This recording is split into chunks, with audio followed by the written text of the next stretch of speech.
안녕하세요, 여러분. 세상 돌아보기입니다. 오늘은 24년 2월 29일이고, 목요일입니다. 자, 오늘 국방노편 꼭지를 하나 골랐고요. 자, 외신을 보다 보니까, 미국, 육군성의 장관과 육군 참모총장이 지금, 우크라이나전을 치르고 있는 러시아를, 예외적으로 칭찬하는 내용이 나왔어요.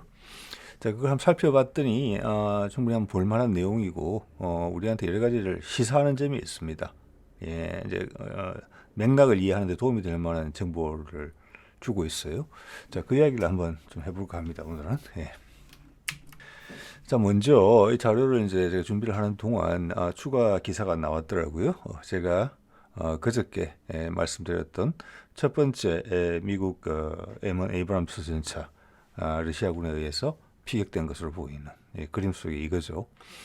어떻게 보면은 이전에도 다른 전장에서 러시아제 무기에 의해서 M1 전차가 파괴된 적은 있었겠지만 이번처럼 러시아군에 의해서 직접 피격된 경우는 처음이다. 뭐 그때 여러 가지 정황을 말씀드렸는데 여기에 대해서 이제 러시아 측의 추가 아마 이야기가 나오고 그림도 좀 나왔던 것 같아요. 뭐 영상인지. 그래서 이걸 종합해 보건데 이 피격된 방식은 뭐냐?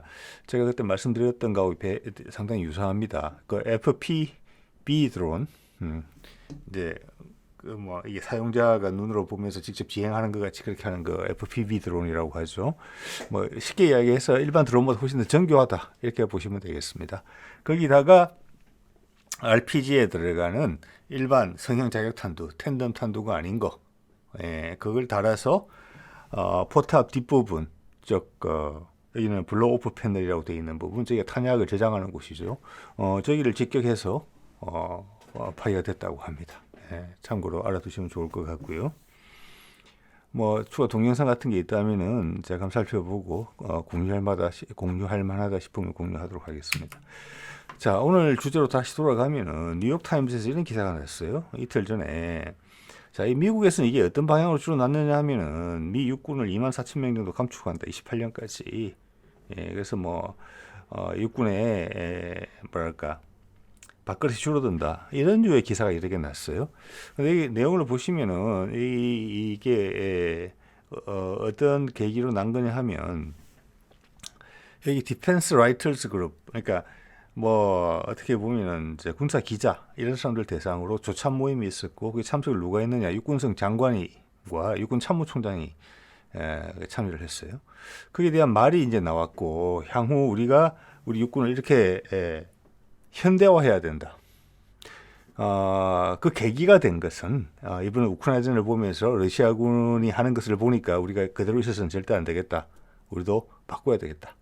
자, 이런 이야기가 나왔는데 여기서 이제 정확한 미군의 병력 규모와 향후 현재의 주안점, 향후의 병력 규모, 향후의 주안점, 현대화의 의미가 무엇인지 그런 걸 우리가 한번 이제 살펴볼 수 있는 기회가 또 되는 것이고 그들이 러시아군이 우크라이나 전쟁에서 보여준 어떤 점 때문에 인상적이었는지 자기가 배웠다 이런 표현이 있어요. 육군성 장관이 많이 배웠다. 쉽게 우리 말로 하자면 관심 가는 내용이죠.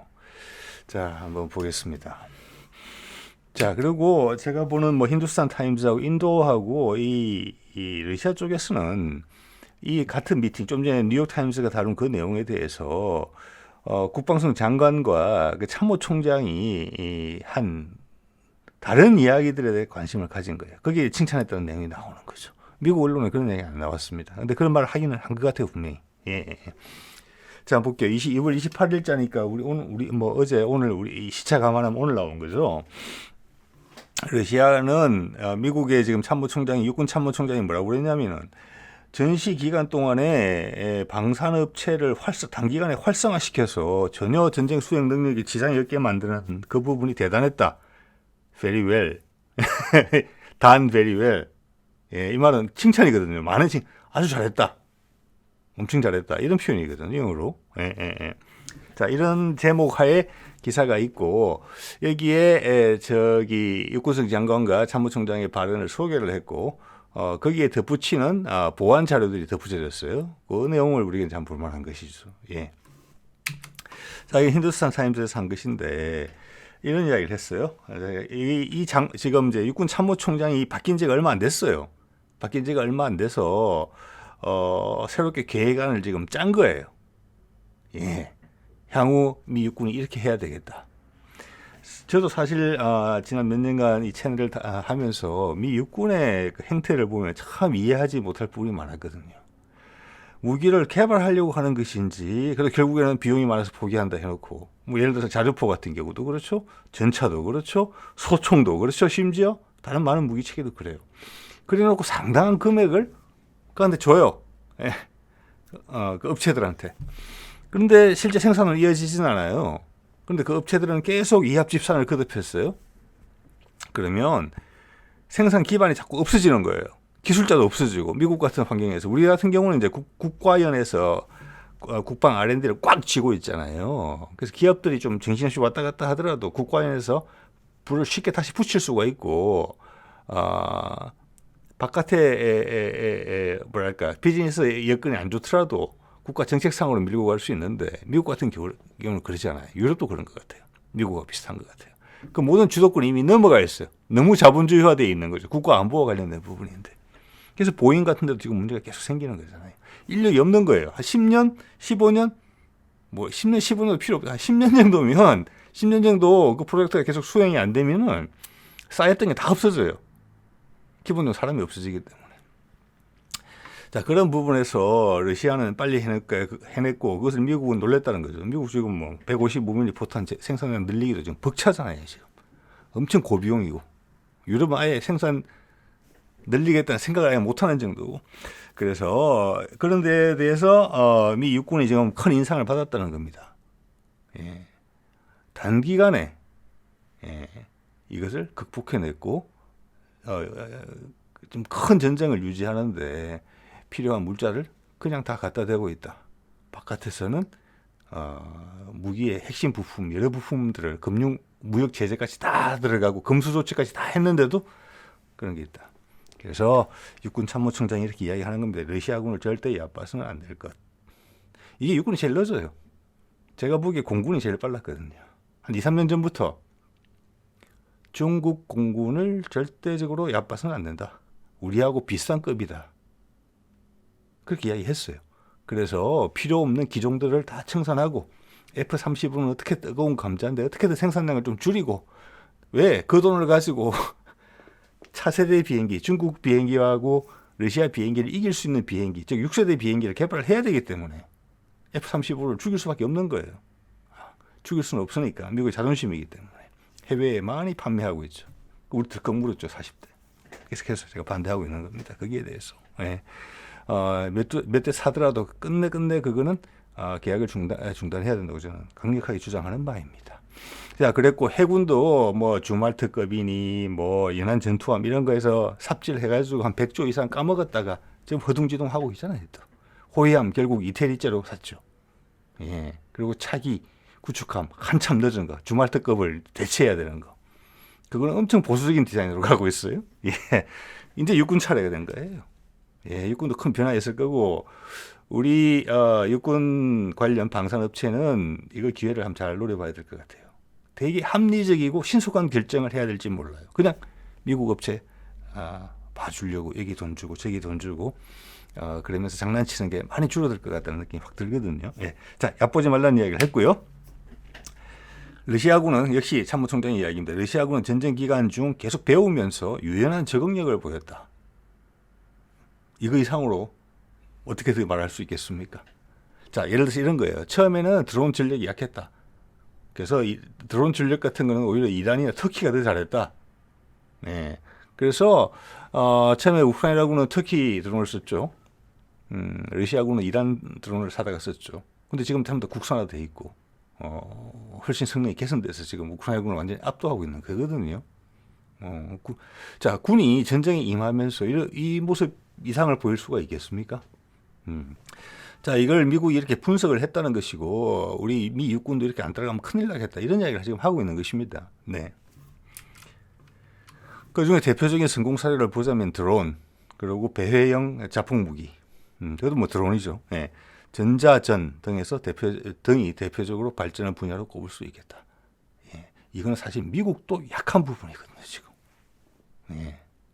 자, 우리 같은 경우는 몇 년 전부터 뭐 여러 가지 신호가 이미 나왔잖아요. 예, 저기 뭐 아제르바이잔하고 그 전쟁, 그런 걸 통해서 이미 위력을 우리가 느꼈기 때문에 우리는 지금 엄청난 종류의 드론을 개발하고 배치하고 있어요. 예. 그리고 예를 들어서 KF-21 같은 경우도 이미 6세대 이미 들어가게 되면은 거기에 같이 활동할 드론도 이미 2가지 정도를 내놓고 있는 상황이잖아요. 전자전 이 중요해지죠. 저기에 많은 우크라이나 지금 드론들이 무력화되고 있는 거죠. 이게 미국보다 훨씬 앞서 있어요. 미국은 여기서 절대 1등이 아니고 2등도 아니고 3등도 아니고 그렇다고 봐야 돼요. 물론 드론이나 무인기 가장 먼저 시도했고 가장 발전된 기술을 가지고 있었지만 그들 방산업체 간의 알력 관계 때문에 그래서 돈이 적게 되잖아요. 드론은 싸니까. 그러니까 유인기 위주로 가면서 이거를 사장을 시켰다는 제가 확신을 몇 번 말씀드린 바가 있습니다. 그렇게 한 10년, 20년 세월 지나고 보니까 이제는 뒤진 거예요, 거꾸로. 예. 자, 그런 걸 좀 자성하고 있다. 이렇게 보시면 될 것 같아요. 이제는 잘못하면 우리 큰일 나겠다. 네. 자, 또 이런 말을 했네요. 모스크바는 자금과 에너지를 투입해서 그들의 방산 산업의 기반을 잘 활성화해서 전쟁 수행 능력에 문제가 없게 됐다. 자, 이것은 지난 수십 년간의 미국과 유럽을 포함한 서방권에서 큰 전쟁을 생각하지 않았다. 러시아가 뭐 회복했는데 그냥 나토의 확장으로 압박해서 대충 어떻게 처리하면 될 것 같다. 자기 기준에서 생각하는 거예요. 자기 입장에서. 그리고 뭐 또 동시에 중국의 부상, 군사적 확장을 성장을 걱정하면서도 그것은 뭐 기본적으로는 공군과 해군의 몫이지 이러면서 육군은 엄청나게 방만했었다는 걸 지금 인정하고 있는 겁니다. 왜? 자기들은 지금 못 따라가잖아요. 전 세계 포탄을 다 긁어다 줘도 지금 소모되는 거 한 달에 우크라이나군이 한 20만 발 정도 쏜다는데 155mm 탄 기준으로 그걸 지금 감당해내지 못하잖아요. 그래서 우리한테 손 벌리는 거 아니에요. 자꾸 지금. 자, 그래서 이 보이는 여성이 누구냐면은 국방성 장관입니다. 크리스틴 워머스라고 지금 돼 있네요, 이름이. 자, 이에서도 이 여자가 그런 말을 했어요. 우리가 많이 배웠다. 러시아가 대응하는 거 보고. 단기간에 어떻게 방산 산업을 활성화시키냐. 이 말은 뭐냐면 우리는 못한다예요. 155mm 탄에서 보다시피 유럽은 포기고. 이건 미국의 전쟁인 것이죠.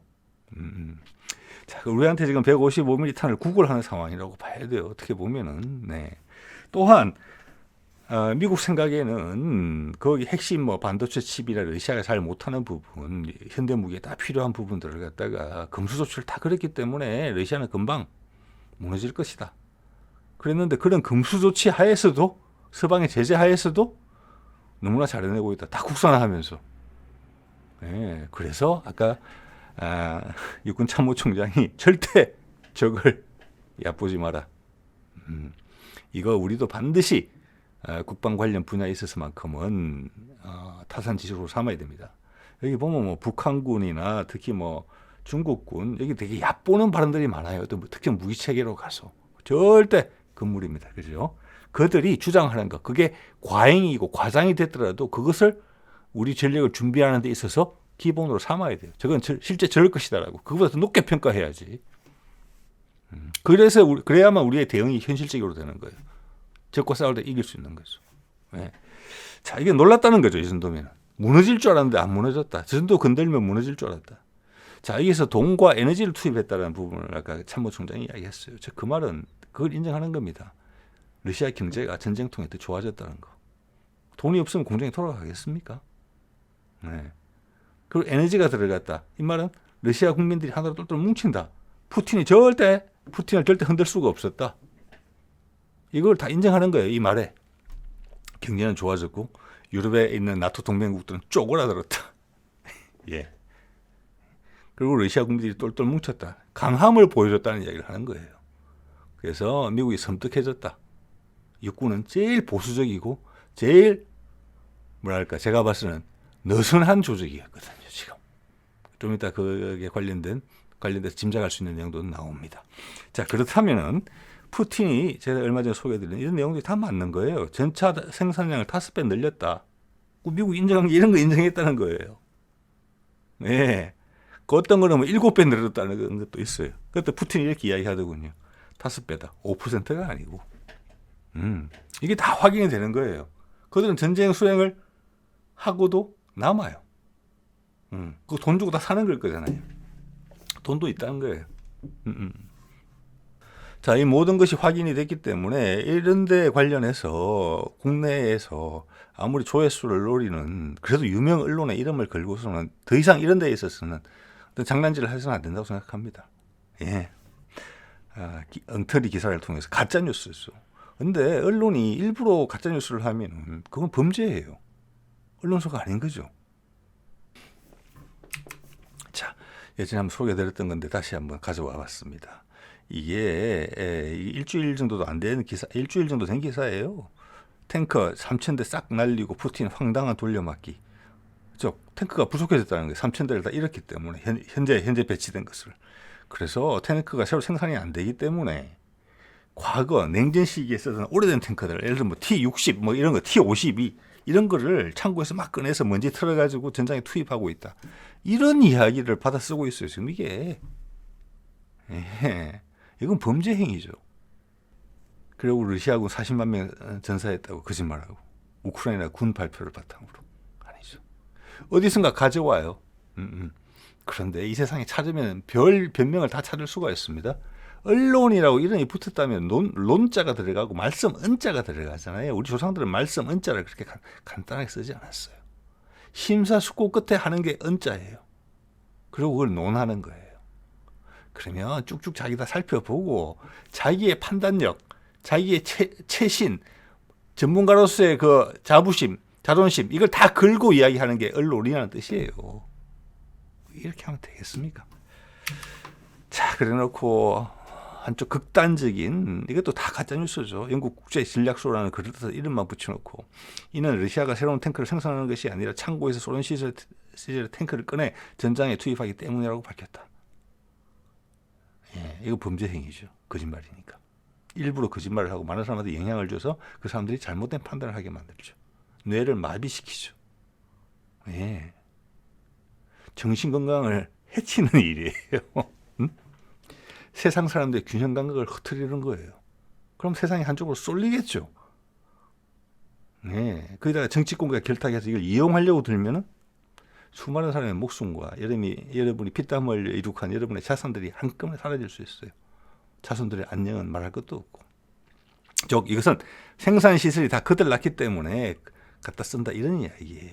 예. 자, 이런 기사들은 그 어떤 심한 욕설도 충분치가 않다고 생각을 합니다. 자, 그리고 여기서 이제 아까 RT 뉴스에서 이런 내용을 보도를 했어요. 제가 확인을 못 해봤어요. 뉴욕타임스 9월 보도에 이런 내용이 나왔다고 해요. 러시아의 탄약 생산량은 미국과 EU가 합한 것보다 7배 더 많다. EU는 뭐 거의 없다고 봐야 되는 거예요. 이거는 EU는 전쟁 수행 능력이 지금 없어요. 그냥 탱커 100대, 200대, 자주포 몇십 대 이렇게 갖고 있는 게 다고 그거 한 일주일 돌리면 탄약도 다 없다는 거예요. 근데 우크라이나 다 퍼졌으니까 더 없겠죠. 비축된 것도. 7배 더 많다 이런 이야기가 나왔고 충분히 생산하고 남는다는 거예요. 그리고 또 다른 이 RT 뉴스의 한 부분에서는 현장에 있는 우크라이나군의 제보를 통해서 이런 말을 해요. 전선에서 거기 뭐 노획을 한다거나 우리가 진지를 점령해서 상대방 포대를 확인한다든지 이런 내용이 있지 않겠습니까? 아니면 빈 통을 본다든지 나무 상자 포탄 담는 그런 걸 보면은 CDR 번호가 찍혀 있고 제조 일자가 찍혀 있는데 거기 보면 현재 러시아군은 24년도 생산이 아니고 22년도, 23년도 생산된 포탄을 사용 중이다 지금. 넉넉하다는 거예요. 예. 자, 그런데 제가 러시아, 북한 뭐 무기 거래 이걸 살펴봤더니 이런 내용들이 쫙 뜨더라고. 그 중에서 제가 한 섹션을 갖다가 캡처를 한 겁니다. 5, 6개월 전, 4개월 전부터 있네요. 뭐 수많이 나오죠. 여기에 보면은 미국이 뭐 인공위성으로 북한 어떤 항구에 사진 찍은 것도 나와요. 그 컨테이너인데 그 안에 무기가 가득 실렸다. 포탄이 가득 실렸다. 이럴 때도 포탄 이야기 많이 나왔잖아요. 왜? 미국이 우크라이나가 포탄이 부족하기 때문에 러시아도 당연히 포탄이 부족할 것이다. 이런 전제가 깔려 있어요. 자, 그래서 미국이 인공위성 사진을 제공했고, 뭐 이건 미국이 관여돼 있는 거잖아요. 그 사진을 활용했을 거니까 이런 기사 제가 보지는 않았습니다만은 이런 거예요. 이게 아, 우리가 아이들이 초등학교 다니면은 여러분도 기억하실 겁니다. 이런 걸 먼저 배웁니다. 육하 원칙 이런 거를 언제 어디서 무엇을 왜 어떻게 했는지 그걸 배우죠. 그게 논리력의 기본이에요. 예. 그런데 막상 어른이 돼서 TV를 보면은 그 중에서 많은 것들이 없어져요. 그 논리력이. 뭐에 의해서? 이런 언론에 의해서. 예. 끝으로는 문화 창달을 이야기하면서 교육은 백년지 대계라고 해놓고 학교에서는 그렇게 가르쳐놓고 그게 맞는 거죠. 학교에서 배우는 게. 예, 나이가 들면 거꾸로 바보를 만들려고 해요. 이렇게. 예, 이거는 범죄죠. 예, 체계적인 범죄 행위죠. 사람을 단순하게 만들고 흥분을 시킨 다음에 거기서 끝나는 게 아니라 거기서 끝날 이유가 없죠. 그렇게 만들 때는 다 뒤에 이유가 있어서 하는 거니까 누구의 이해관계에 복종하게 만드는 것이죠. 그게 돈 문제일 수도 있고 어떤 정치적인 이득하고도 상관이 있을 수 있죠. 그것들은 항상 붙어 다니니까 우리를 그렇게 만드는 거예요. 자, 거꾸로 이야기하면은 이런 거예요. 러시아라는 나라 하나, 예, 뭐 경제 규모는 전 세계 12 정도 있죠. 그리고 어떤 뭐 자본주의 체제에 익숙하지 않기 때문에 상업적 소비재 이런 거의 생산력은 떨어지는 걸로 돼 있고, 뭐 자동차를 많이 생산한다든지 반도체를 많이 생산한다든지 또 뭐 전자제품을 많이 생산하는지 이런 게 아니란 말이에요. 대부분이 이제 뭐 원자재 이런 걸로 먹고 사는 나라인데, 그래서 미국이 야빠따 서방이 얘는 쪼르면 금방 죽을 거다 했는데 지금 전 유럽과 미국이 다 용을 써도 러시아를 감당내지는 못하는 거잖아요. 그 생산량을. 예.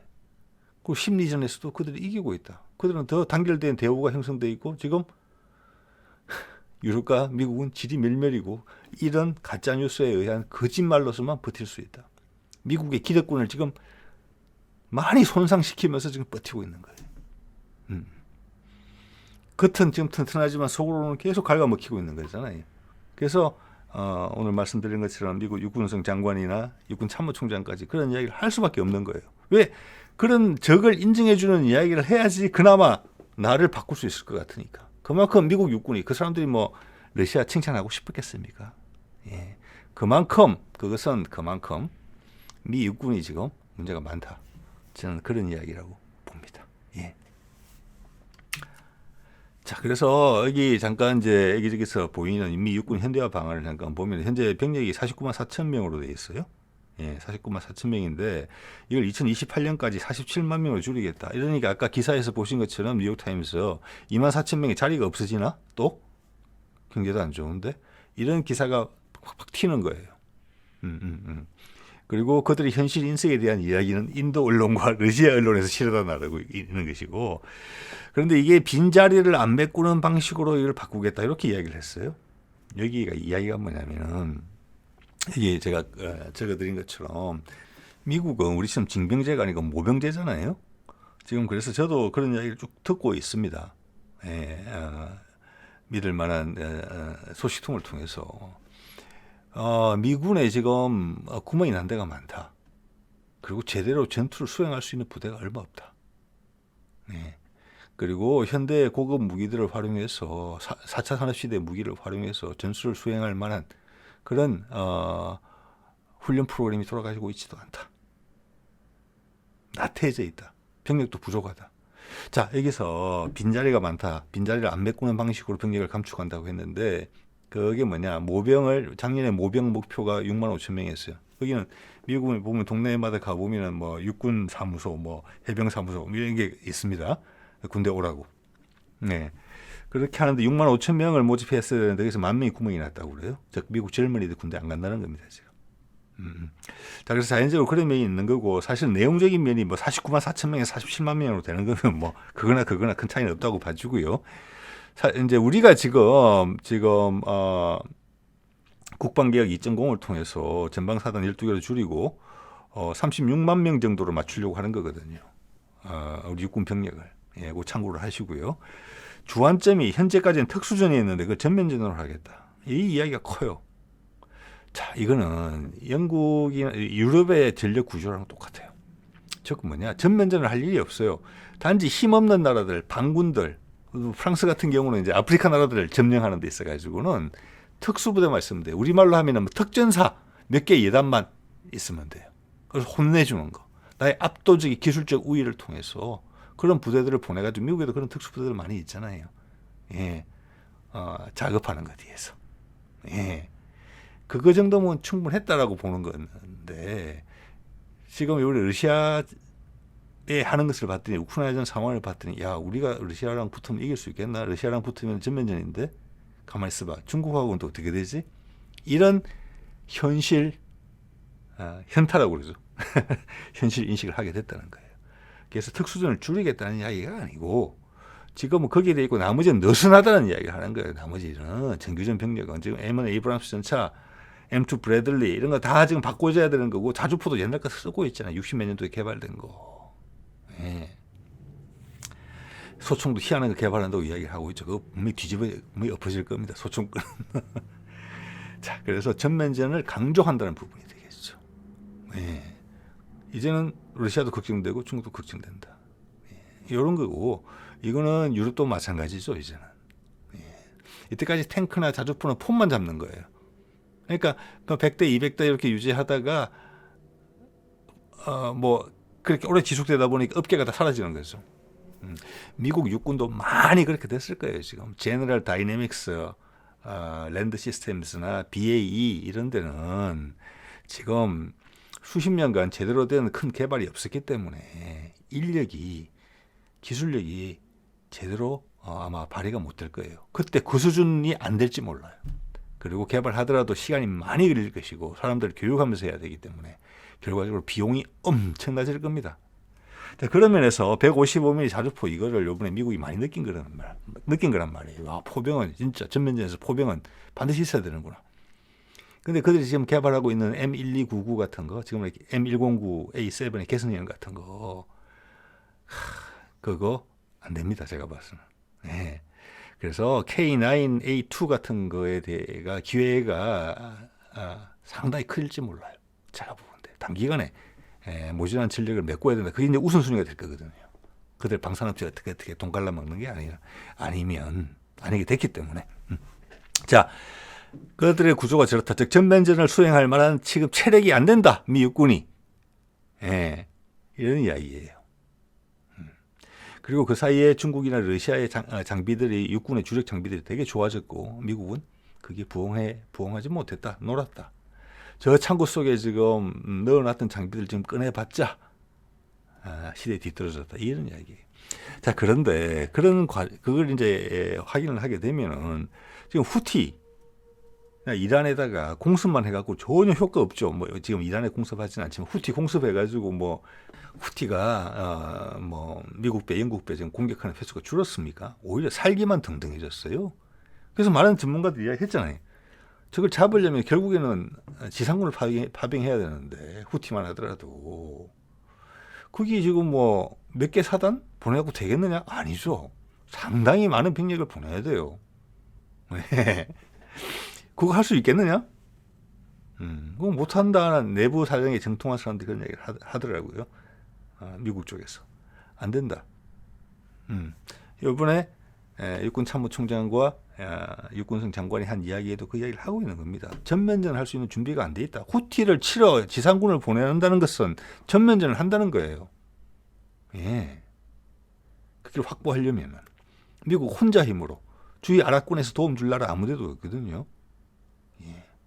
육군 병력 다 보내야 될지도 몰라요. 근데 그 전투부대가 몇 개 안 나온다는 거예요. 그 전투를 수행할 수 있는. 가지고 있는 것은 특수전 부대는 괜찮은데 전면전용이 아니다. 그거. 네. 자, 그래서 미국의 어려움이 이제 보이고요. 말씀드린 것처럼 이거는 공군과 해군에서 이런 게 이미 시작이 됐어요. 아까 말씀드렸죠. 그래서 F-35 생산 대수를 어떻게든 줄이고 계속 문제가 있어서 이거는 고쳐 쓰기 어렵다는 비행기란 말이에요. 다른 5세대로 개조할 수도 없고 6세대로 개조도 할 수 없는 비행기. 그냥 뜨거운 감자 같은 비행기. 그냥 지금 제대로 된 생산 허가도 받지 못한 비행기잖아요. 엔진부터 다 바꿔야 되는데 그건 외국에다 팔고 미국에서는 계속 생산량을 구매량을 줄이죠. 해군도 줄이죠. 해군형을 갖다가 당연히 가장 문제가 많은 해병대용도 줄일 거예요. 수직이 착륙 가능한 거. 그리고 그 돈을 모아서 지금 6세대 전투기 개발하고 5세대 전투기 싼 거 두 가지 동시에 개발하려고 하잖아요. 그렇게 움직이는 거예요. 예. 왜 공군은 러시아의 군사력이 올라가고 중국의 군사력이 올라가면 가장 먼저 맞닥뜨릴 장본인들이니까 해군도 마찬가지예요. 육군은 제일 뒤에 있었는 거예요. 거기서 제일 느슨했던 거죠. 저는 그걸 느낌이 올 정도였어요. 저는 이상한 결정들을 하지. 저런 무기 가지고 무슨 전투를 하겠나? 게릴라 아닌 다음에는 민병대 아닌 다음에는 그걸 이번에 느꼈다는 거예요. 그래서 전차나 자주포 획득이 되게 신속해질 듯하다. 여기에서 우리 방산업체한테 기회가 있을 수 있겠다. 특히 자주포 같은 것은. 예, 지금 자주포를 상당수 확보를 하려는데 지금 개발 중인 그런 모양새로 해갖고는 시간도 엄청나게 걸리고 돈도 천문학적으로 들 겁니다. 숫자를 확보하려면 힘들다고 봅니다. 예. 그래서 K9 같은 것이 지금 상당히 미국에도 가능성이 있다. 그럼 미국 가져가서 유마 사격장에서 시험도 해봤잖아요. 그들 포탄 호환되는지 당연히 호환됐지요. 자, 여기서 이제 하나 추가로 말씀을 드려보면은 지금 위에가 이제 존 커비라고 미국의 이제 안보 국가안보 위원회 대변인격인데 이게 지금 이제 뭐냐면은 우크라이나전 상황에 대해서 설명하는 거예요. 기자들하고 이야기를 하면서 그러니까 일일 브리핑 같은 거죠. 그러면서 이제 커비가 하는 이야기는 이거 빨리 돈을 지원해 줘야 된다. 의회가 지금 돈을 지원 안 해주고 있죠. 그래서 지금 전반적인 분위기는 이번에 80조 원, 90조 원에 달하는 우크라이나 추가 지원 법안이 통과가 안 될 가능성이 높다라고 지금 보고 있는 상황이거든요. 그걸 재촉하고 있는 거예요.